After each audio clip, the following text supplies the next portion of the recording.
Hello ವೀಕ್ಷಕರೇ, ನೋಡಿ, ಸುಂದರವಾದ ಕಾಡಿನ ಮಧ್ಯದಲ್ಲಿ ಒಂದು ಸಣ್ಣದಾದ ನದಿ ಅಥವಾ ಒಂದು ದೊಡ್ಡ ಚಾನಲ್ ಹೇಳಬಹುದು. ಈ ನೀರು ಸಮುದ್ರದಿಂದ ಬರುವ ನೀರಲ್ಲ, ಮಳೆಗಾಲದಲ್ಲಿ ಗುಡ್ಡ ಬೆಟ್ಟದಿಂದ ಬರುವ ನೀರು. ಈ ನೀರನ್ನು ಇವರು ಇಲ್ಲಿ ಸಂಗ್ರಹಿಸಿ ಇಟ್ಟಿದ್ದಾರೆ.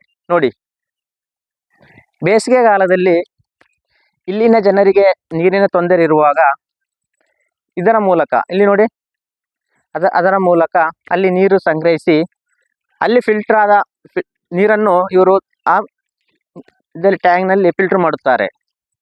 ನಂತರ ಅದು ಇದಕ್ಕೆ ಬಂದ ನೀರನ್ನು ಆ ಪೈಪ್ ಲೈನ್ ಮೂಲಕ ಈ ಊರಿನ ಜನರಿಗೆ ಸಪ್ಲೈ ಮಾಡುತ್ತಾರೆ.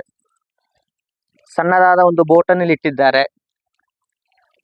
ಮಳೆಗಾಲದಲ್ಲಿ ಇದರಲ್ಲಿ ತುಂಬಾ ನೀರು ಇರುತ್ತದೆ, ಈಗ ಬೇಸಿಗೆ ಕಾಲ ಅಲ್ವಾ, ಅದಕ್ಕೆ.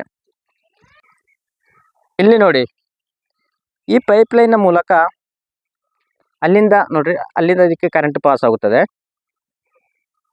ಈ ಪೈಪ್ ಲೈನ್ ಮೂಲಕ ಈ ನೀರು ಫಿಲ್ಟರ್ ಆದ ನಂತರ ಈ ಪೈಪ್ ಲೈನ್ನಲ್ಲಿ ಹೊರಗೆ ಹೋಗುತ್ತದೆ ಇಲ್ಲಿನ ಜನರಿಗೆ ಕುಡಿಯುವುದಕ್ಕೆ. ನೋಡಿ, ಅಲ್ಲಿದೆ ಇದರ ಇಂಜಿನ್. ಅಲ್ಲಿ ಮೋಟರ್ ಚಾಲು ಮಾಡಿದ್ದಾರೆ ನೋಡ್ರಿ. ಅವರು ಮೋಟರ್ ಚಾಲು ಮಾಡಕ್ ಬಂದಿದ್ದಾರೆ ನೋಡ್ರಿ ಆ ವ್ಯಕ್ತಿ. ಈಗ ಮೋಟರ್ ಚಾಲು ಮಾಡಿದರೆ ಈ ಪೈಪ್ ಲೈನ್ ಮೂಲಕ, ಈ ಪೈಪ್ ಇದೆಯಲ್ಲ, ಇದರ ಮೂಲಕ ಈ ನೀರು ಫಿಲ್ಟರ್ ಆಗಿ ಈ ಊರಿನ ಜನರಿಗೆ ಅವರ ನೆಲ್ಲಿಯಲ್ಲಿ ನೀರು ಸಪ್ಲೈ ಆಗುತ್ತದೆ. ಓಕೆ ಫ್ರೆಂಡ್ಸ್, ವಿಡಿಯೋಗಾಗಿ ನನ್ನ ಚಾನಲನ್ನು ನೀವು ಸಬ್ಸ್ಕ್ರೈಬ್ ಮಾಡಬೇಕು. ಓಕೆ ಫ್ರೆಂಡ್ಸ್, ಬಾಯ್.